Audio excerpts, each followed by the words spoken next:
Well, hey there, and welcome back to Feisty Mindfulness. My name is Caleb. We're here to share tangible advice, resources, and stories from real people.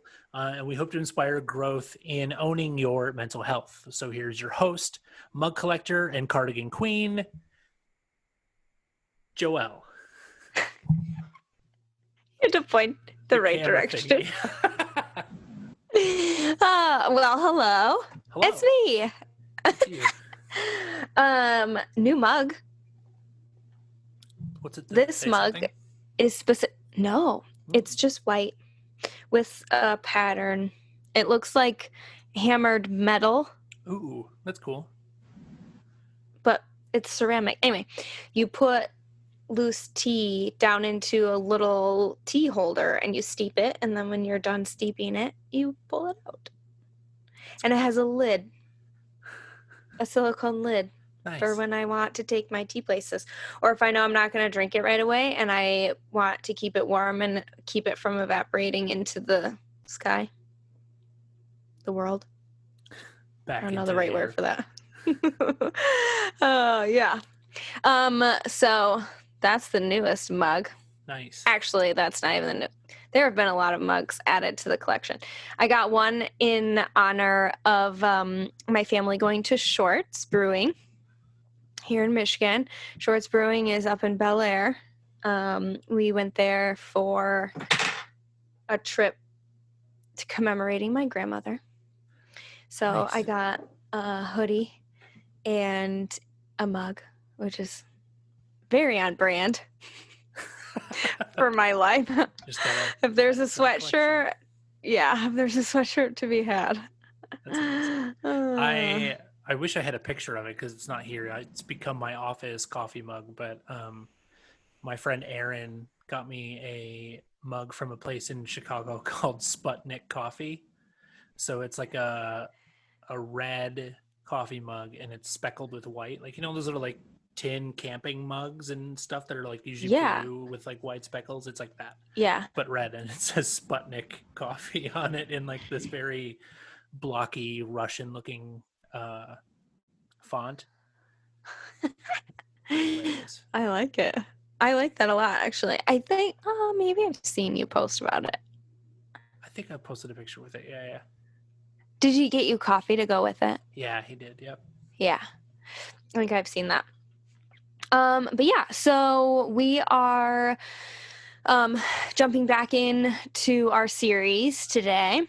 And the first one that I want to do, because it is the most familiar, and B, the one that has the most components, I think, and that is anxiety. So for anyone who doesn't know, that's one of the things that I deal with. So anxiety and depression, but anxiety first and foremost is the one that is the most prevalent. And so that one is one that I'm familiar with by just living it, and also the one I've done the most research about over the course of the last many years. And it's a bit by proxy, whether you knew it or not, but like as we've gotten to know each other over the years, I've learned more about just anxiety and stuff, and realizing that like some things that I feel sometimes or whatever are because of anxiety, or are, you know, that's what it actually feels like. Kind of like when I figured out that like this weird intestinal gas thing I would get occasionally was heartburn. Like I just thought it was something else. And yeah, I don't know. Did I teach you that? No, I don't think so. Oh, I was going to say, because that used to be a huge part of my life. Let me tell you, it was awful. But that was gluten, turns out. I don't take anything for my stomach anymore very often. Interesting. Sometimes it's anxiety, and I now know the difference, which is also nice.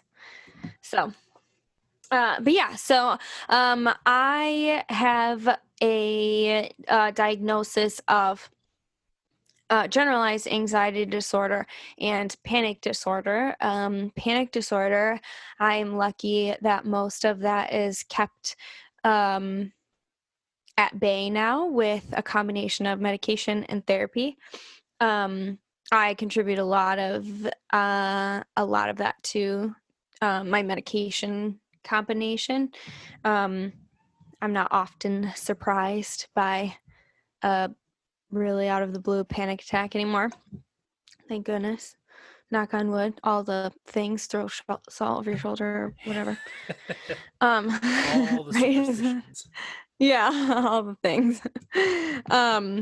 Yeah, and then along with that, generalized anxiety, and so I'm thinking just kind of go down the list and start, and then when we get through a couple of the different category things categorized as anxiety, then we can call it an episode. Sweet. Sound good? Yeah. Yeah, okay. So, there are about 5 or 6 different types that fall under the anxiety umbrella. And the reason why I say 5 or 6 so hesitantly is because there's some back and forth about a couple of them, which is a little annoying. But I'm going to include all of them for the sake of argument. PTSD has a lot of different.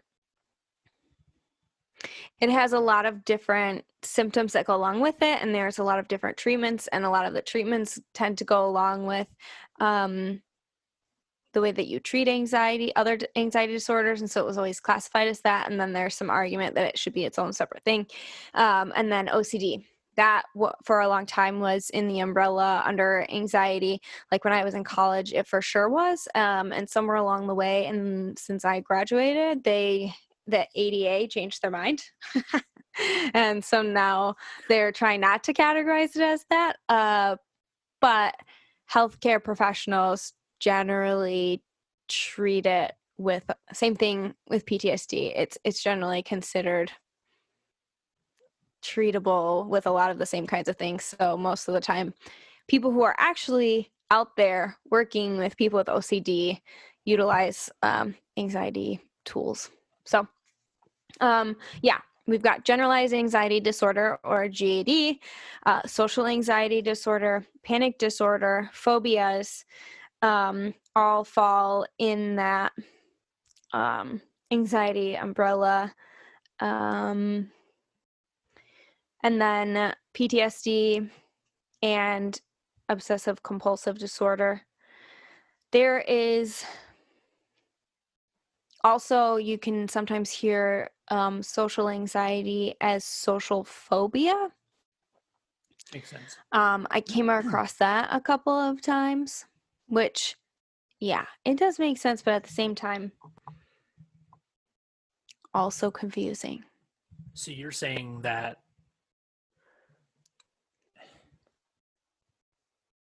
by taking off the word anxiety, it almost like makes it not a. I don't know. I don't know why.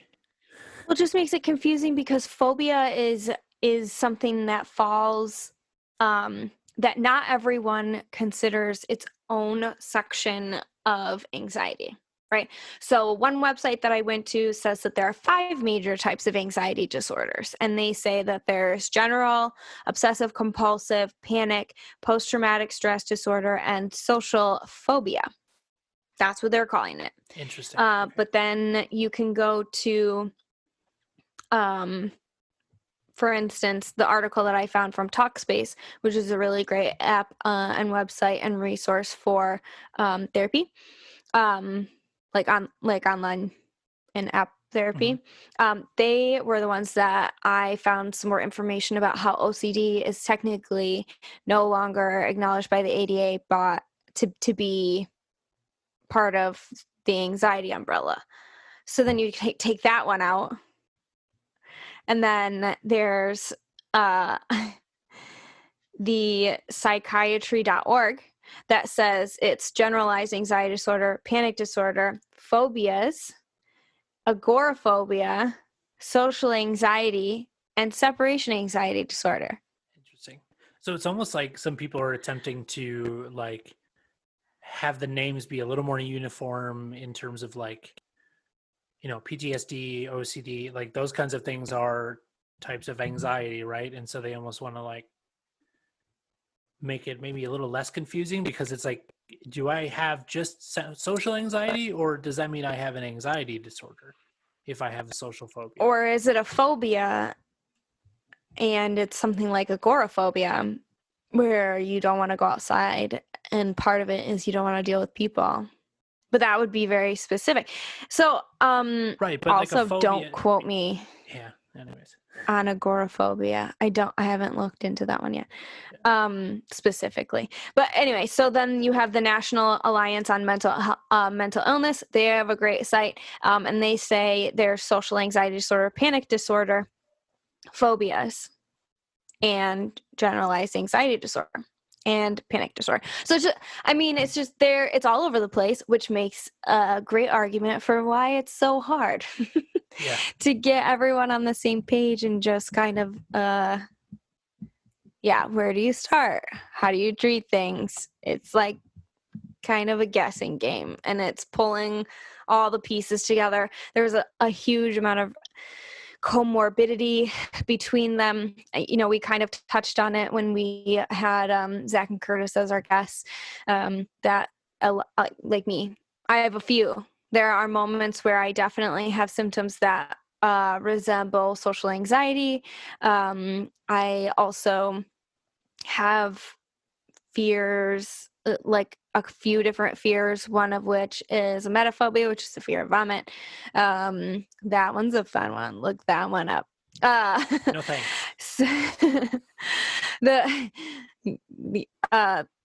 one of our coworkers a few years ago on the internet, someone posted about their experience, and it went viral enough that like across the country it ended up on her news posts, and she sent it to me and was like, I never understood until I read this girl explaining what a day living like that is like, and I'm so sorry that I never took it as serious as I should have when you tried to like talk to me about it or warn me or like tell me to stop telling you the gross stories about my kids being sick Oh.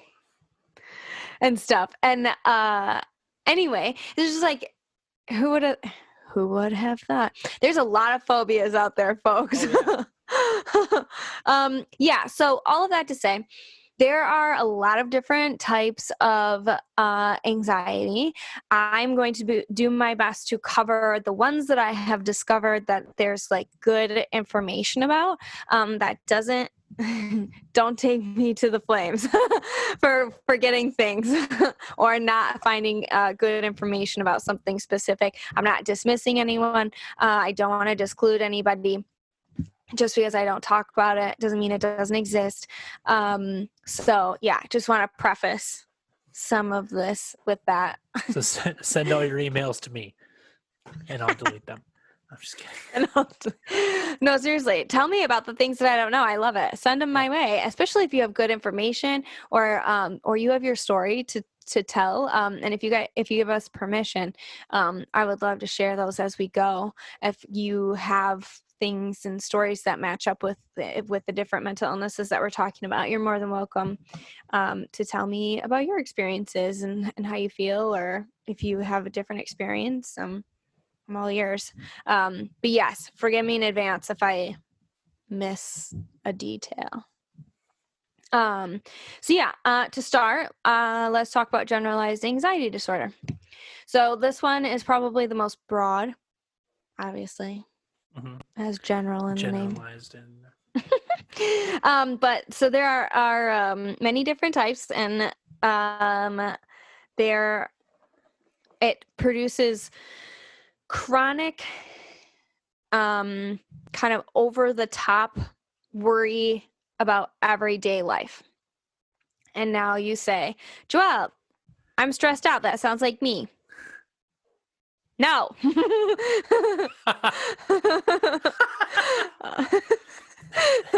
That's basically the response my wife gave me when I told her once. I'm like, I think I have an anxiety disorder. She's like, no. You just get too many ideas going around and you don't want to make a decision about things. That's a separate. Yeah. Okay. So this is my soapbox, and I'll get off of it.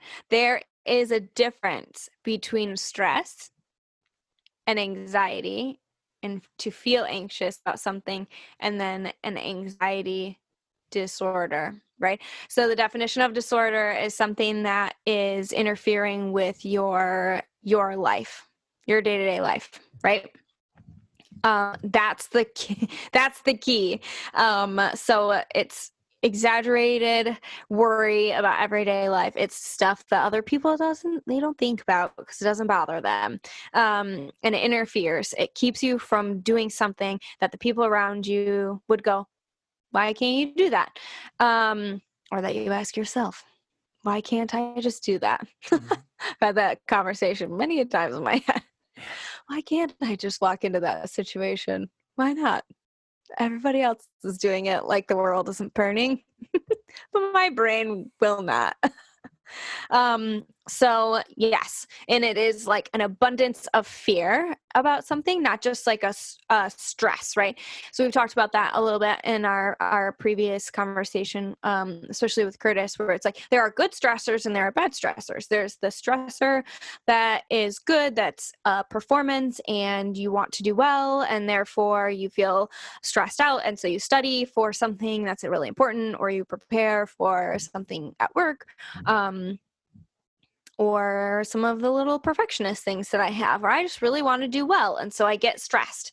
And then I finish that thing, or I do it, or I feel better, or I learn something, or I improve, and then there's relief. Anxiety doesn't necessarily provide you with a clear path to relief, I have found.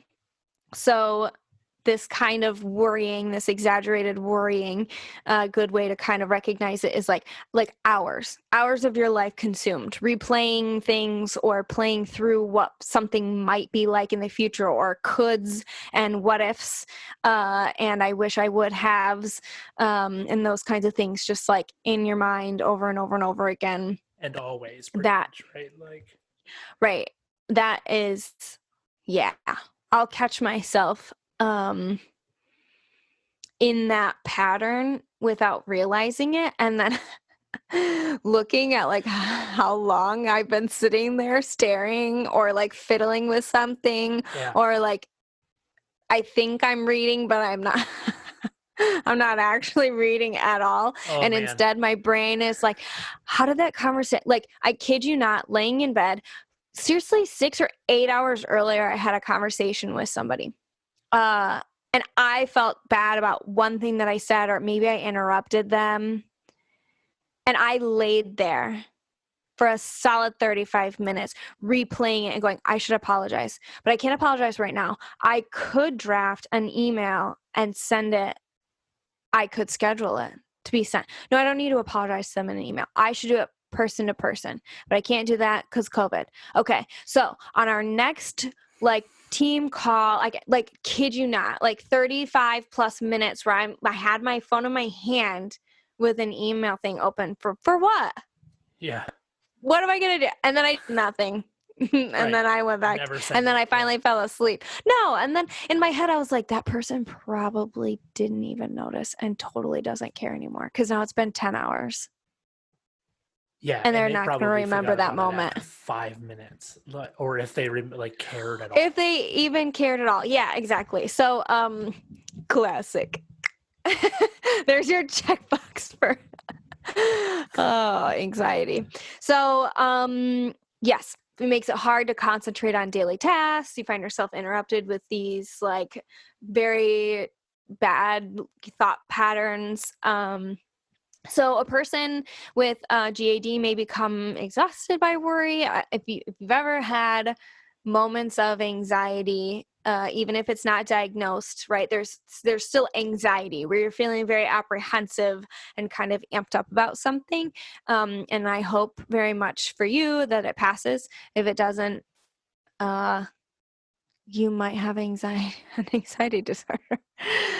So it's not something that passes quickly, and so you can become exhausted by your brain repeating these like anxiety patterns, and constantly worrying about the future is a big one. That's very exhausting because there's you can't You do just can't.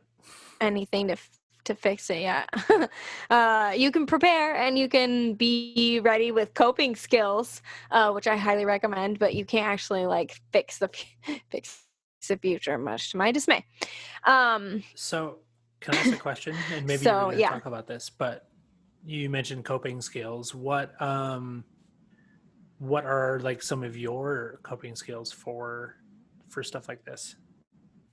Yeah. So, Like when your brain gets going way too much, or like that situation you mhm. just described, like what have you like figured out, or have you been like shown things by other people or your therapist or whatever? Like, yeah. Yeah, tons. And that's part of why I have this podcast. And we've talked about quite a few of them, to be honest, like things like journaling, and like brain dump kinds of things. I've talked about that where like there is always some sort of like notepad or like a little, just a journal, just like paper and a pen near my bedside. And it's just like, okay, if I wake up in the middle of the night or if I'm laying there, and I just can't get my brain to shut off.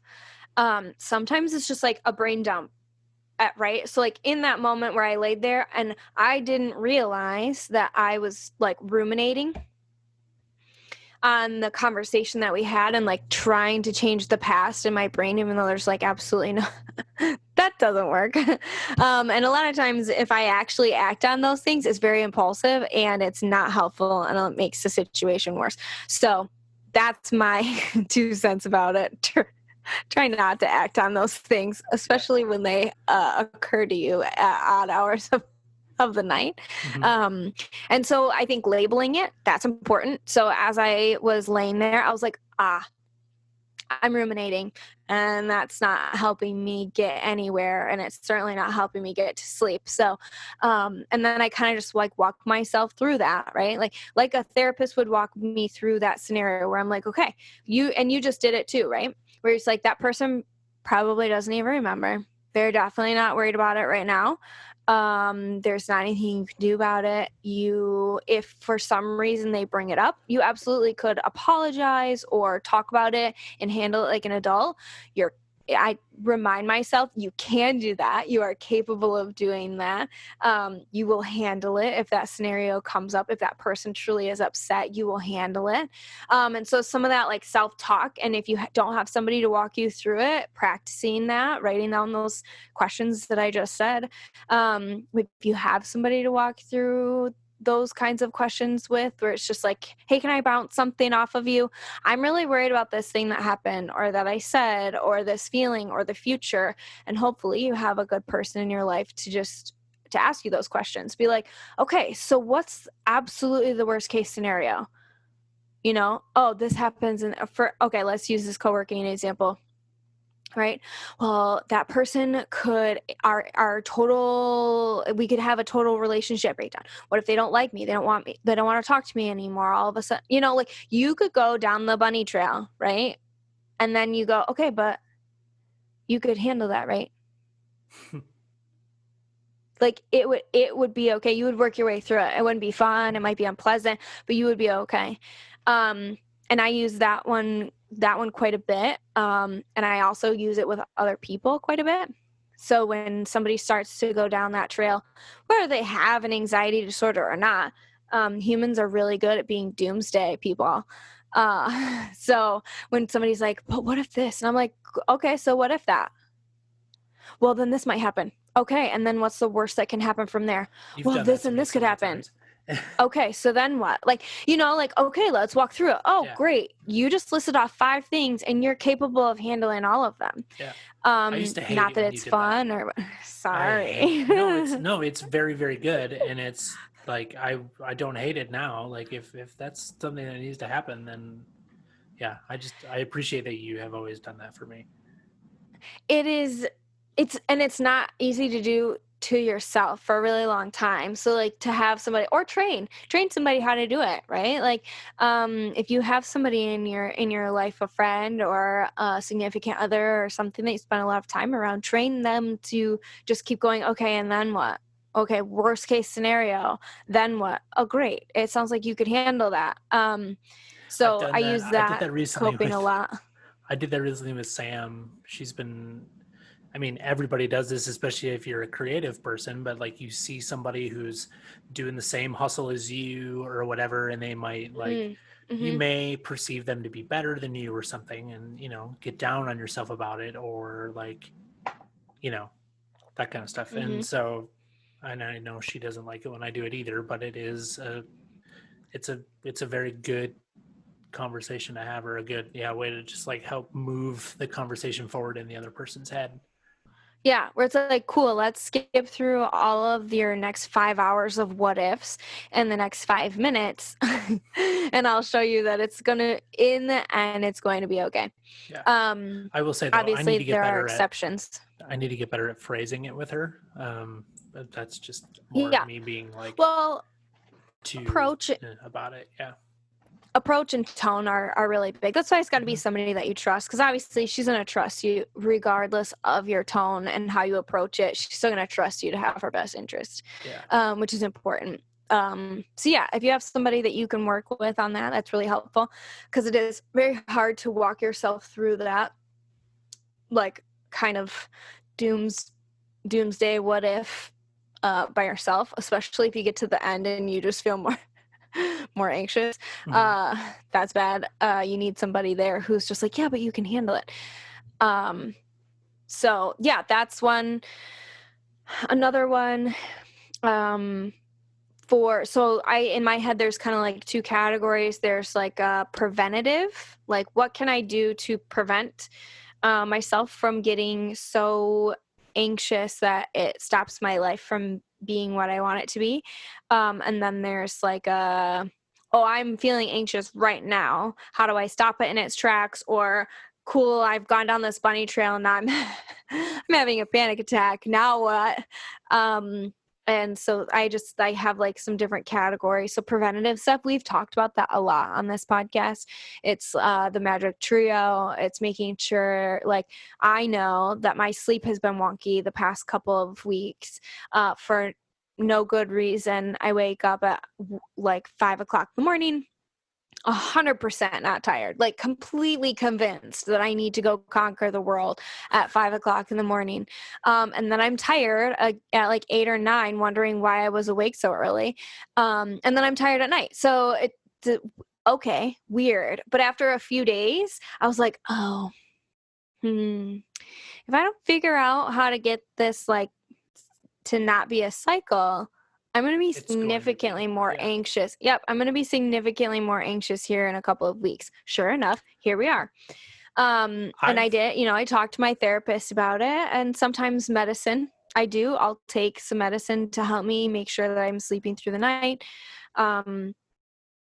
Other kinds of things, I told myself, okay, you have got to stop watching a show you're really interested in before bedtime. Pick something you Well, don't like. they Or write the like last episodes night that I way, read like because they yeah. want you to go to the next And one, right? then So either stop in the Netflix middle of the episode or like was like, with the "Oh, that autoplay. 15-second wait time was too long for Yep. you. Here, it's going to be 5 seconds." Yep. Yeah. So I mean, they're conspiring against me. They're not. But it would be funny to think about somebody at Netflix whose job it was to count how many times people hit the play button before the autoplay. Like that, it was somebody's job to look at those analytics and be like, okay, the sweet spot, it has to be less than 8 seconds Yep. because our viewership reaches for their remote before the 15 seconds. So how fast do we need to be to beat them? Yep. Cool. 5 seconds. Now we all have autoplay at 5 seconds. Oh man. So just those kinds of things. And we've also talked about food and caffeine. It's like, okay, I know right now when I made tea for this podcast, I am not going to have a tea that has any hint of caffeine in it. Yep.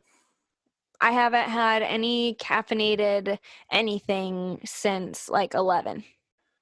You know, like there's no like lunchtime coffee for for Mhm. Joelle. There, Yeah. it's not. My Maybe caffeine a take is, Coca-Cola. yeah, my caffeine take is Hmm. a little bit more than yours, but like, yeah, like my last, I had like we got these cool little pouches. They're called Super Fat, and it's like almond butter, like almonds Oh, so and good fats. macadamia nuts and MCT oil, and then this one had like Yeah. coffee and something else, and it's Hmm. in a little pack, and you just so good, so Supposed to be good. good fats. So, yeah, exactly. Um, So it's a those nice little kinds of like caffeine things. boost and a nice like brain boost. Like I was having a rough day just from running around and Yeah. from like other just stuff going on in my life. And I was Yeah. like, it was like 3:30, and I was like, I don't know how I'm going to make it the next 2 hours, much less be okay to podcast when I get home. Um, and that Hmm. stuff, like I've had dinner since or whatever, but I would be in much worse shape if I had like hadn't kind of topped myself off with something good for my body and my brain, especially like that point in the day. Yeah. Good fats are actually really helpful for any kind of mental health.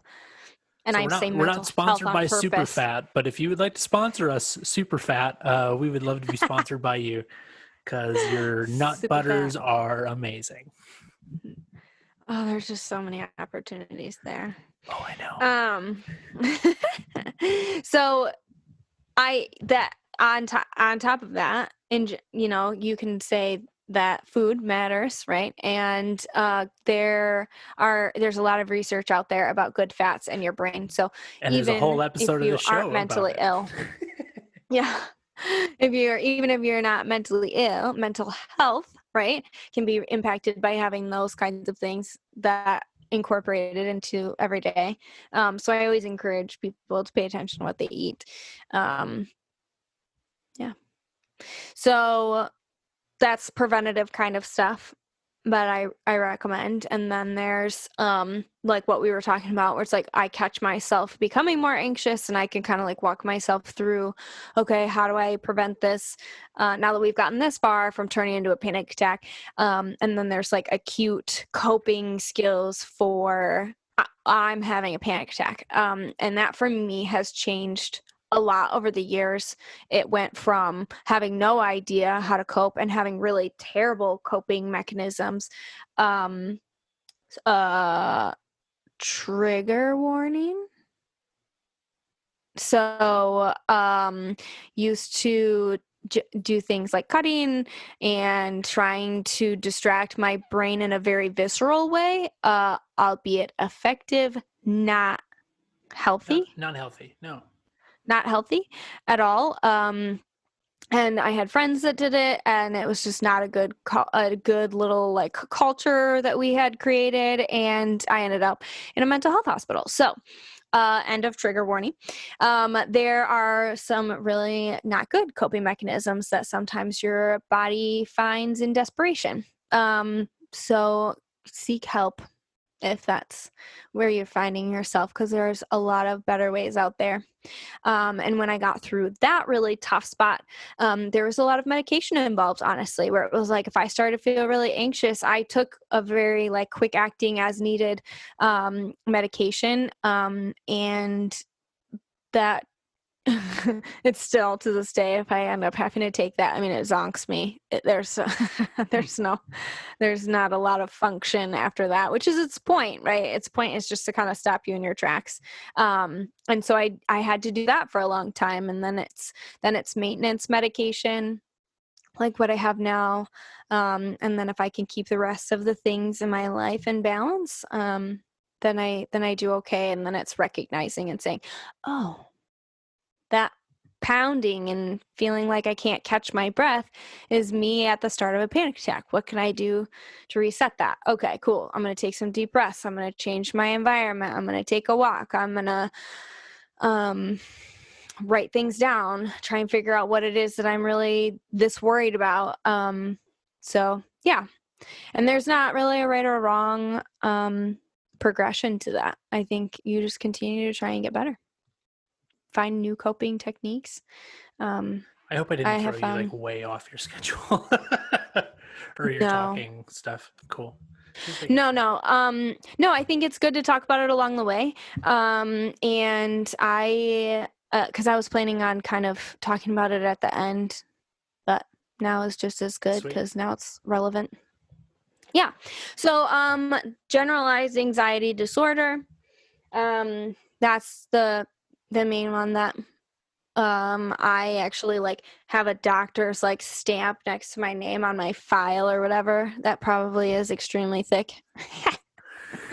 um so that one specifically, in the process of seeing a therapist and talking about some of the different symptoms, I do have a scattering of other things, so we could touch on that. But next, do you have anything else for generalized anxiety disorder? No, I don't think so. So the next up is I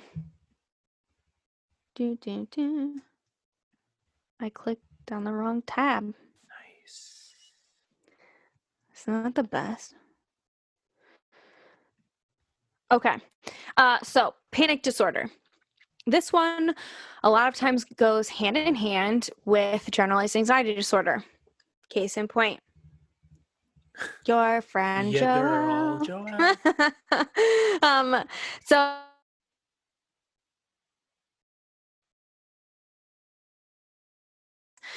an overwhelming combination of physical and psychological distress.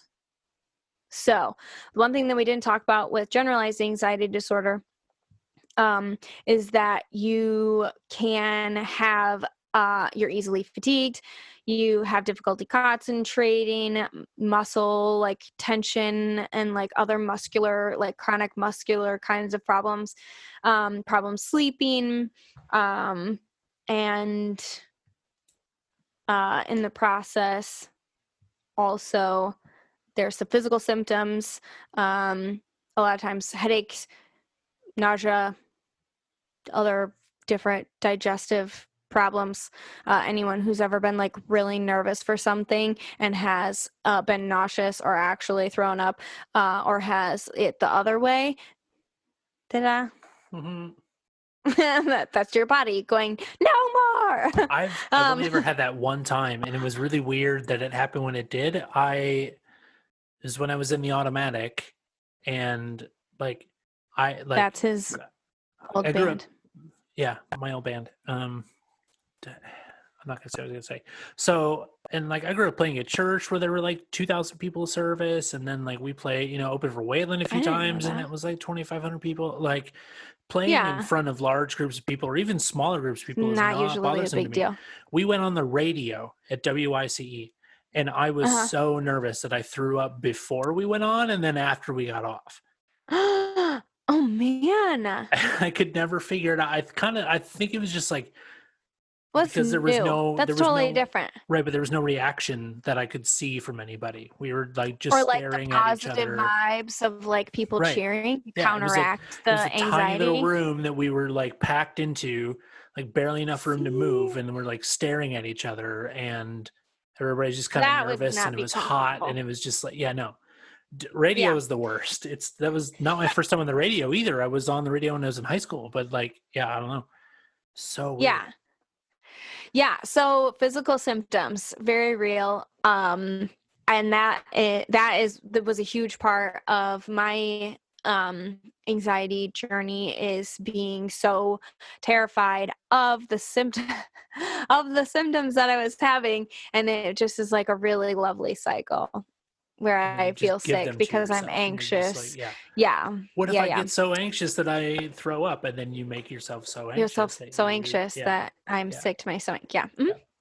Um, and like chronic muscle like tightness and things like that, and just feeling like I can't relax and I'm just exhausted. That is all very real. And I always was in my Enneagram 3 self where I was like, why can't I do more? I don't understand. Like, why am I so tired? Other people do this kind of stuff. Why can't I? What side hustle to my side hustle to the other one? Why not? I can do all those things. No, you can't. No. My body says nope. often. It's a really good gut check where I'm like, oh, I'm super anxious because I don't have time to do all the things I want to do. Let's let's take a look at the schedule and find out what's really important. Yeah. There's a whole episode about that. Yes, so that also can tie into panic disorder. So typically unexpected. You'll hear people a lot of times just be like, it came out of nowhere. I'm all of a sudden I couldn't breathe. It felt like somebody was sitting on my chest. And so it's very often sudden and has pretty strong physical symptoms. It's like that overwhelming feeling that that you're going to die. Mm-hmm. That one's very, very common. And also not exaggerated to the person going through it. That's why you hear a lot of times where people are like, yeah, I went to the hospital because I thought I was having a heart attack and I got slapped with a panic disorder diagnosis. Yeah. Um, Crazy. yeah, and I remember going through that and having a doctor be like, okay, but you're 22, so you're fine. And I was like, Negative. I'm not fine. I wasn't fine. Despite their best intentions, I was not having a heart attack. I was not about to have a seizure or pass out. But I was having a really bad panic attack. And after all the years that I dealt with them, it still seemed super real to me. So yeah, don't discount people when they're like, I thought I was going to die. Yep. Your brain probably did a really good job of convincing you that it was. Yeah, I believe you. our brains do some crazy stuff, and most of it's really good. Yes. But there's you can do some really Yes. bad stuff too. Yep. So heart palpitations, chest pain, shortness of breath, dizziness, abdominal distress. It sounds very much like a heart attack. Yeah. So I never blame anyone who's just like, I thought I was having a heart attack. I thought I was going to die. Yep. Been Yep. there. If Yep. you were to have Googled your symptoms, it would have told you lots of scary things. And I don't blame for that. So yeah, panic disorder. That one isn't there. I mean, there's just not a lot of extra. It's just powerful physical symptoms that tend to come on really fast like a wave. But the good news is they typically don't last an incredibly long time. So I think that the average is like 15 to 30 minutes. Hmm. It feels a lot longer when it's happening to you. Also, when you have a nice little cycle going, where it starts to happen and you're like, oh my gosh, I'm dizzy and my heart is racing and I can't catch my breath. Am I having a heart attack? And then you start panicking about that. And then you have continued symptoms, and then you might start to calm down, and then you're like, oh my gosh, what just happened to me? And so you have people who will have a really big panic attack and get part of the way through it and then continue to have panic attacks, worried that they're going to have a panic attack again. Yeah, that doesn't sound And like any sometimes fun at all. those are very close together. Yeah. I'm going to ask for forgiveness later, but Tyler often expresses panic attacks like that, where he's like, I had a panic attack for like 3 hours. And I was like, did you though? And he's like, well, no, because I started to panic and didn't realize what was happening. And then I realized I was probably having a panic attack, but I still felt kind of like I was going to die. And I really am afraid of dying. So then I had a panic attack about that. And next thing I knew, I was sitting there panicking for like 3 hours. And I'm like, yeah, that makes more sense. So if you can make it through, like, so that's one thing, right? Talking about coping techniques, that's one thing that I used to tell myself a lot, or I would have my mom tell me, or what have you, is I would be really, really afraid that I was going to pass out in a public place when it was happening. And my mom was like, okay, hold my hand. you're okay. Let's get you somewhere else. Let's like sit you down. So if that does happen, you are going to be okay. I will be here. People don't often die from that. We'll have you come to. It'll be okay if that happens. But it hasn't ever happened. And so there's a fine line with that. Turns out there were some things that she said that were extremely helpful, and then there were some really repeated phrases like that where it's just that's never happened before. It's gonna be fine. That were actually a little bit detrimental, and my brain hooked onto them. But that's separate. So just be cautious when you're with somebody. Whether it's a friend or a family member or a significant other, and what Yeah, you especially say with to phrases like them that, because they're when like, they're there's very easily the thought creeps in. Yeah, well, who's to say I'm not going to be the first? Like, yeah, yeah, yeah, yep. Or that this is going to be the first time that I pass out and throw up in public all at the same time, and it's really traumatic for me. Yeah. yeah, um so yeah, you just have to be careful, but sometimes it's helpful just to like remind someone like this will pass. This may have happened to you before, and you're okay today to talk about it. So to kind of just like help them realize that it won't last forever. would something along the lines of like almost like you're not alone in this, or like reminding them that people go through Mhm. this every day, it passes for them, this will pass for you. Is that helpful at all too? Yeah, I think parts of that can be helpful. The comparison to other people sometimes is really difficult because everyone goes through something different. And if they're anything like me, you're just like very stubborn, and you're like, but I'm not that person. Right.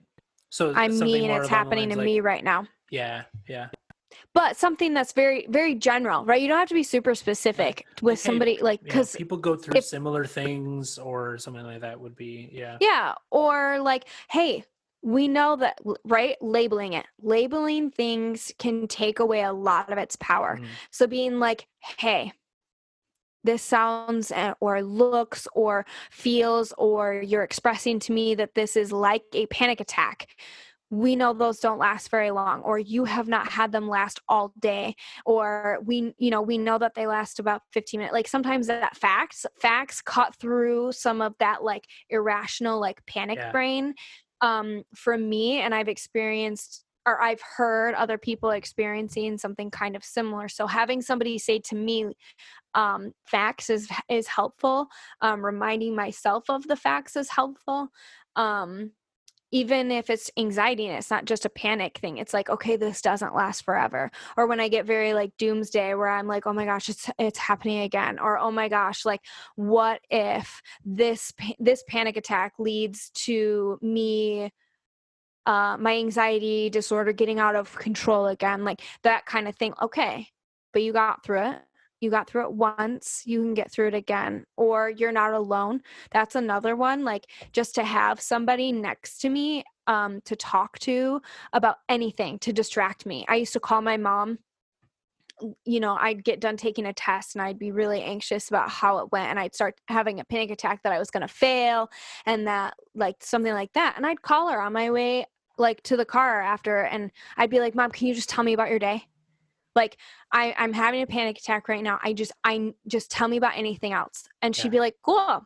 Well, I just got home from work. So I'm gonna let the dogs out. The dog's been cooped up, so I'll probably let them out in the backyard. Maybe I'll sit out with them, crack open a beer, hang out. Your dad is working on this today." Like I mean, just random, super mundane stuff, and hmm. it would help so much. So just like being there, talking to somebody, distracting them. I use that a lot. Similarly, that With works other really well people. if you're trying to drive somewhere and you're falling asleep. That's good to know. Like that 8 hour stretch to Nashville that I got to make in like 2.5 weeks. Where it's just like forever. Yeah, Oh, are you doing it alone? I'm not sure. I'm not sure if Sam's going to go this time or not, but I've done it alone once now, and It was the worst. I would be on the phone with somebody. Yeah. The way Yeah. back was all right because it was a blizzard that I probably shouldn't have driven through. So I was just like I was focused for, Yeah. for like Cold air four and a though. half hours. Yeah, that I've too. had that be helpful where like you roll down the window and you just kind of like stick your hand out because it like Oh wakes yeah. up a part of your body. Yeah. Um, or once upon a time, a cold pack from a cooler was used on the back of the head. There you go. It's not a bad I'm not going idea. to throw My anybody dad under the would bus, just like but it was a long trip. we would be driving like a long trip like that, and my dad would just roll all of the windows down out of nowhere, and like everybody else would have been asleep or something. He's just like, Well, either you hello. swerve off the road and die, or You're cold yep. for right And now. it's loud for a few Yeah. minutes. So yeah, when you're having a panic attack, just having somebody be like, I'm here. Whatever happens, I'm here. If you do pass out, I'm here. If you do throw up, I'm here. If you do all of those things all at once and shit your pants and it's the worst day of your life ever, I'm here. Like, like there's that can just be peace of mind where it's just like, okay, I'm not alone, and whatever happens, I'm not alone. Mm-hmm. Sometimes afterwards when people are like, even for me, like feeling like, oh my gosh, like I don't want to live this way, or I don't want to, yeah, just like the after of it where it's just like, that sucks, it's bad, it ruined my day, anything like that, that's a good time to use what you were saying, to like be reminded like there are other people out there who deal with this and are successful and have a life and are enjoying their life and have gotten through it. There are dark days, but there's another side. That the after is a good time to just be like, hey, like, there are people who deal with this and it does suck. But I believe in you. You're going to be okay. And I'm here. Those kinds of things are all helpful. All right. So, yeah, that is overview of generalized anxiety disorder and panic disorder.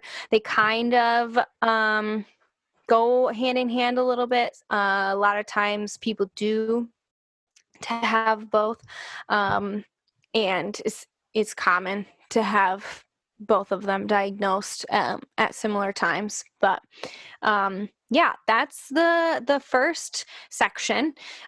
So like I said before, there's quite a few. So we will continue on our next full-length episode for phobias and social anxiety, and I'll also touch on PTSD and OCD, despite some references saying that they don't fall into that that category. Yeah, well, So I include them for all intents purposes. So people think the Earth is we'll go flat, through those too. so we're definitely wrong sometimes.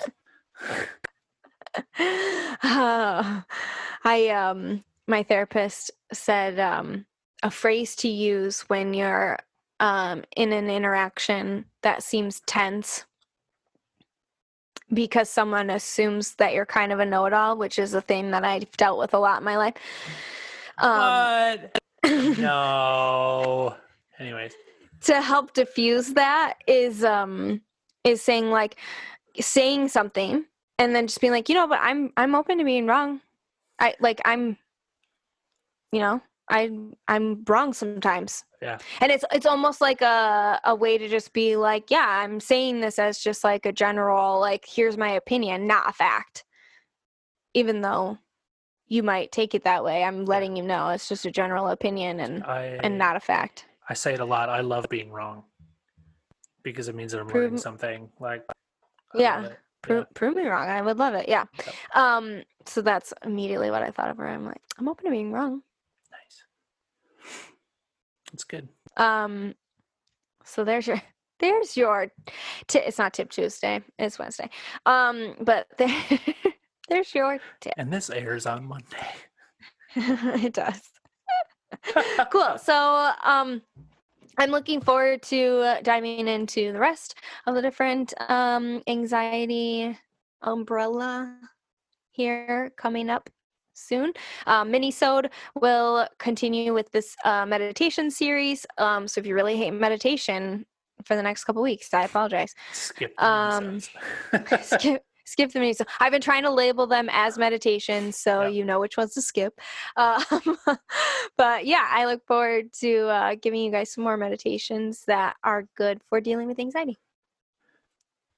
So feel free to reach out on social media. I'm going to throw this out there too. If you would like to help sponsor the show and would like to help us reach more people, we've kind of have an audience going and some people that really listen, consistently, but we'd love to reach more people and, help share more stories and maybe get some more people involved, or just, help some people realize that what they're going through is not unique to them. And that there's like help and things that they can do to get better. Mm-hmm. Yeah, reach out to us, feistymindfulness@gmail.com. Yep. And I don't know why I always feel like that's not a thing. Facebook, Instagram, Twitter, we're Feisty Mindfulness. But yeah, we would love to be able to start reaching some more people. And for that, we need to kind of have some help from people like you that listen. And so if you'd like to sponsor the show, please reach out. Our thanks to Anchor for sponsoring our show. As always, they've been a pretty good help so far, and we appreciate everything that we have because of Anchor.